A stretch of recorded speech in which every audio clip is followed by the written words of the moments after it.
বহাগে নৱ প্ৰেৰণা যোগায়। বহাগ মানে সৃষ্টি, বহাগ বিহুৱে সংস্কাৰ শিকায়। জাতীয় বোধ শিকায়। নৱ প্ৰজন্মক বহাগ বিহুৰ স্বকীয়তা আৰু ঐতিহ্য শিকাব লাগে। টিহু মহাবিদ্যালয়ৰ অধ্যক্ষ ডক্টৰ সুৰেশ ভৰালীয়ে আজি টিহু হৰি মন্দিৰত এইদৰে কয়।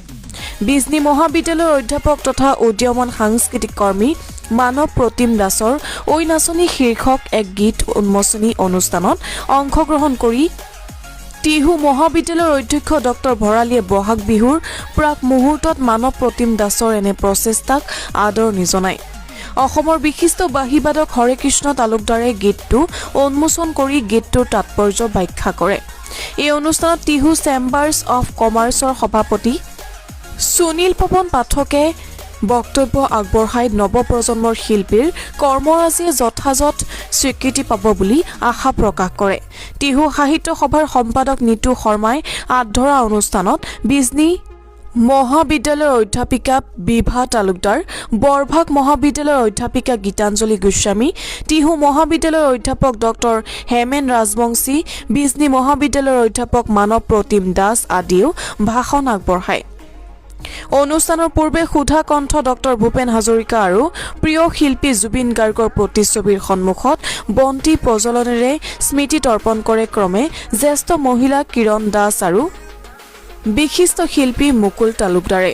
এই অনুষ্ঠানত হেমন্ত তালুকদাৰ, জিতেন বৰ্মন, জিতেন শৰ্মা, ৰঘু মেধি আদিয়ে গীত মাত পৰিৱেশন কৰে। অনুভৱ মানে খুবেই ভাল। এইটো মোৰ জীৱনৰ প্ৰথম গীত। মই একচুৱেলি বহুত আগতে কীবোৰ্ড বজাইছিলোঁ। এই গীতটোত যিয়ে মিউজিক কৰিছে হেমন্ত পাঠক, আৰু প্ৰবালেও যথেষ্ট হেল্প কৰিছে, এই ভিডিঅ'গ্ৰাফি কৰিছে। গতিকে যিয়ে মিউজিক কৰিছে হেমন্ত পাঠক, সি যেতিয়া ক্লাছ 8-9ত থাকে মায়েকে আমাক খেদে, আমি তাক ঢুলকি বজাব লৈ যাওঁ। গতিকে সি এতিয়া পোহৰ ষ্টুডিঅ'ৰ অ'নাৰ। গতিকে সি বহুত গানে বনাইছে। গতিকে সিয়ে এই গীতটোত মিউজিক কৰিছে। আৰু কুমাৰ তপনে লাষ্টৰ ষ্টেঞ্জাটো লিখিছে, বাকী 3টা ষ্টেঞ্জা মই লিখিছোঁ, আৰু চয়নিকা ভূঞা আৰু প্ৰবাল বৈশ্যই গাইছে। গতিকে যথেষ্ট আশাবাদী গীতটোক লৈ। গতিকে মানুহে শুনিলে ভাল লাগিব, যিহেতু জীৱনৰ প্ৰথম গীত। যদি সকলোৱে শুনে ইয়াৰ পিছত আকৌ বনাম। গীতটো একচুৱেলি মই ক্লাছ 9তে লিখা, মানে যেতিয়া মই কণিকা বাইদেউ তাতে গীত শিকিছিলোঁ তেতিয়া এনেকুৱা গান আকৌ বহুত লিখিছিলোঁ মই। মন গ'লে পুৱাতে, মন গ'লে আবেলি, এনেকুৱা বহুত গান মই লিখিছিলোঁ। এতিয়া মোৰ বহুত গান লিখা আছে, কিন্তু এই বিহু গীতটো মই বিহুৰ সময়তে মোৰ আজি 3 মাহমান আগত মনত আহিল, বোলো বিহুত উলিয়াব পাৰি। গতিকে মই সেইকাৰণে সেই বহীটোৰ পৰা এই গীতটো চিলেক্ট কৰি মই কৰিলোঁ। মিছেজেও ক'লে যে কৰিব পাৰি, গতিকে কৰি দিলোঁ আৰু গীতটো আৰু জড়িত আৰু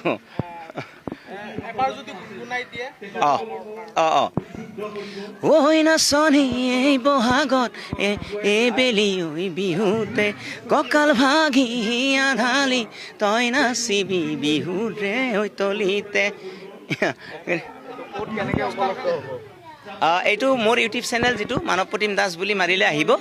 ভিডিঅ'টো আমি 2-1 দিনত হয়তো আজি গধূলি দিব পাৰোঁ, নহ'লে আমাৰ 2-1 দিন লাগিব পাৰে। আমাৰ প্ৰবালে কাম কৰি আছে, তো সেইকাৰণে আমি দুখিত। আমি যথেষ্ট চেষ্টা কৰিছিলোঁ, কিন্তু আজি এইটো কিবা আমাৰ টেকনিকেল, আমাৰ ইলেকশ্যনৰ কাৰণে অকণমান দেৰি হ'ল, আৰু টেকনিকেল প্ৰব্লেম এটাত আজি ভিডিঅ'টো প্লে' কৰোঁতে অলপ অসুবিধা হ'ল। এতিয়া মই আকৌ পঠাই দিছোঁ, আকৌ এতিয়া গুৱাহাটীৰ পৰা আহি আছে, আহিলে আমি আজি গধূলিয়ে ৰিলিজ দিব পাৰিম। সেইটো মানৱ প্ৰতিম দাস ইউটিউব চেনেল, মানৱ প্ৰতিম দাসৰ ইউটিউব চেনেলতে উপলব্ধ হ'ব, আৰু বিভিন্ন আমাৰ ফেচবুক পেজত থাকিব। আছে। পিছত ইয়াৰ পিছত বনালে মই নেক্সট আধুনিক গান বনাম আৰু। ভালে লাগিল, খুব ভাল লাগিল। আৰু মানৱ প্ৰতিমৰ এই যিটো চেষ্টা বা এই যে এটা বহুদিন পুহি ৰখা বস্তু এটা আজি ভালকৈ মানে ইয়াত প্ৰকাশিত হ'ল। লগতে ময়ো খুব আনন্দিত হৈছোঁ। এইকাৰণে মানে এটা সময়ত টিহুত মই বিহু, ঢোল, পেঁপা, গগনা সেই সময়তে মই ইয়াতে শুনাইছিলোঁ, কৰিছিলোঁ। কাৰণ তাৰ আগত আমাৰ ইয়াত 80 দশকৰ আগত আমাৰ ইয়াত এনেকুৱা এটা সেই নাছিলে।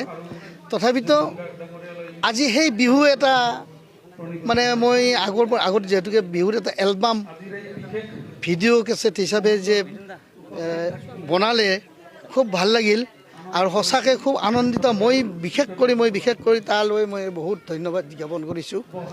আৰু হওক আৰু আগবাঢ়ক, পিছলৈ আৰু হওক তাৰে কামনা কৰিলোঁ। ধন্যবাদ। তো ৰিলিজ হ'ল ভালে লাগিছে আচলতে মই সংগীতৰ লগত ইমান জড়িত নহয় কিন্তু ইয়াত আহি অলপ জড়িত হ'ব লগা হৈছে কাৰণ দিন ৰাতি সংগীতৰে কথা সংগীতৰে মানুহ আহি মানে সংগীতৰ মানুহে লগ পাওঁ ৰাতিপুৱাৰ পৰা ৰাতিলৈকে আৰু কলেজত থকা সময়খিনিতো কলেজতে থাকে তেওঁ বিজনীত ঘৰলৈ যেতিয়া আহে তেতিয়া মানে সংগীতৰ মানুহখিনিয়ে আহে আৰু আমাৰ ঘৰত বা সংগীতৰে আলোচনা হয় তেনেকৈ অলপ সংগীতৰ লগত এইটো মানে শ্ৰদ্ধাটো উপজিছে মোৰ আৰু ভাল লাগিছে নিজে মানে নিজৰ এটা বিহুগীত হ'ল আৰু মোৰ ল'ৰাটো ইয়াতে মই গান নাগাওঁ